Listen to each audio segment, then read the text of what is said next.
Quantes vegades heu sentit dir que els homes i les dones encara no tenen els mateixos drets o que no cobren els mateixos sous? No perdeu el fil d'aquesta història perquè avui coneixerem les nostres avantpassades a la indústria tèxtil.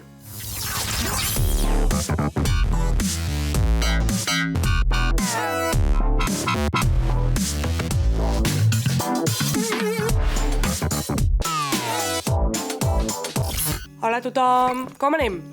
Com segur que sabeu, les diferències laborals entre homes i dones venen de molt, molt antic. Ja durant l'edat mitjana, els gremis d'artesans prohibien treballar les dones com a mestresses de tallers en igualtat de drets que els homes. Això no vol dir, però, que les dones no treballessin fins fa poc. En realitat, les dones han treballat fora de la llar en gairebé totes les èpoques de la història, per dues raons. La primera, perquè abans de casar-se, moltes nenes i noies treballaven per aportar diners a la família i dur un plat a taula. I la segona és que un cop casades, moltes tornaven a treballar perquè els sous dels marits no sempre donaven per viure.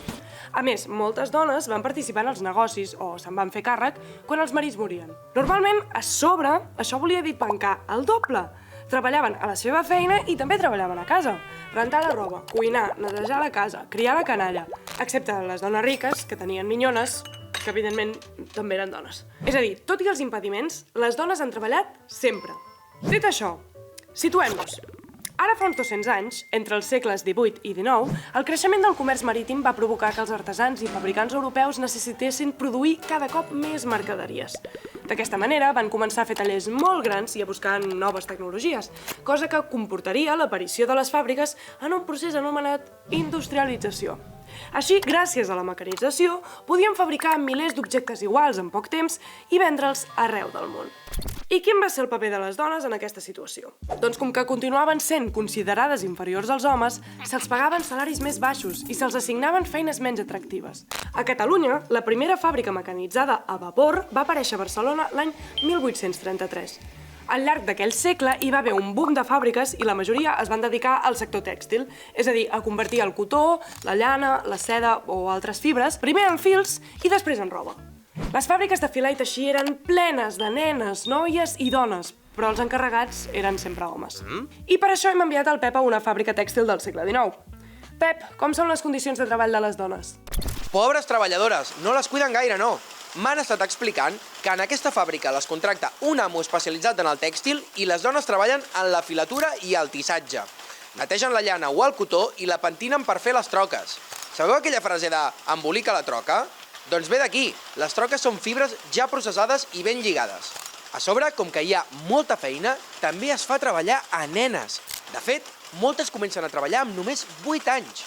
Els patrons les busquen perquè tenen les mans més petites i poden fer feines amb més agilitat, a part de cobrar menys que les dones. A més, no és gaire estrany que a les noies o dones els falti algun dit arrencat pels telers mecànics. És ben impactant de veure. Això que explica el Pep no és gens estrany per al segle XIX i principis del XX, l'època de les nostres besàvies i rebesàvies.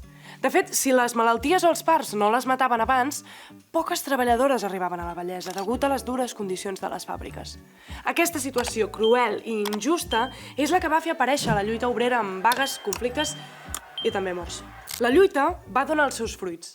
Al llarg de la història, els treballadors han aconseguit forces normatives de protecció i millores, com ara lleis contra el treball infantil o la jornada laboral de 8 hores. Però al segle XIX i principis del XX, tots els treballadors i treballadores tenien jornades de 12 hores al dia, o més. I només tenien festes diumenges, i pràcticament sense vacances ni permisos. Durant dècades, els obrers es reunien a bars i tavernes des d'on s'organitzaven per aconseguir millores laborals. Però eren llocs on les dones no hi entraven perquè eren espais per als homes. Només quan va arribar l'anarquisme, les dones van començar a participar en els sindicats i en la lluita obrera per una vida digna. Ja al segle XIX, les dones van prendre part a les revoltes. I sense anar més lluny, la Setmana Tràgica de 1909 va començar perquè les dones protestaven contra l'enviament dels seus marits i fills a la Guerra del Marroc. A la indústria tèxtil, com que la majoria treballaven a les filatures, quan feien vaga podien aturar tota la resta de fàbriques que en depenien. Ja ho veieu, les dones hem estat injustament discriminades a la feina, tot i ser imprescindibles per la societat. I només lluitant totes juntes hem aconseguit millorar aquesta situació. Malauradament, però, a dia d'avui hi ha dones i nenes que encara pateixen les conseqüències de l'explotació laboral i el treball infantil. Vinga, va, deixem-ho aquí per avui. Fins aviat, gent! Quin paper tenien les dones a les fàbriques tèxtils? A.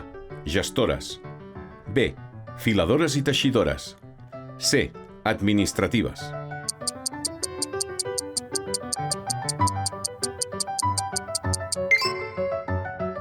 Per què treballaven les dones abans de casar-se? A. Per tradició familiar. B.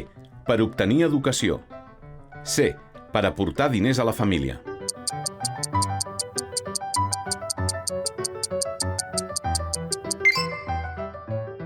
Quina era la durada de la jornada laboral al segle XIX i principis del XX? A. 8 hores. B. 12 hores o més. C. 10 hores.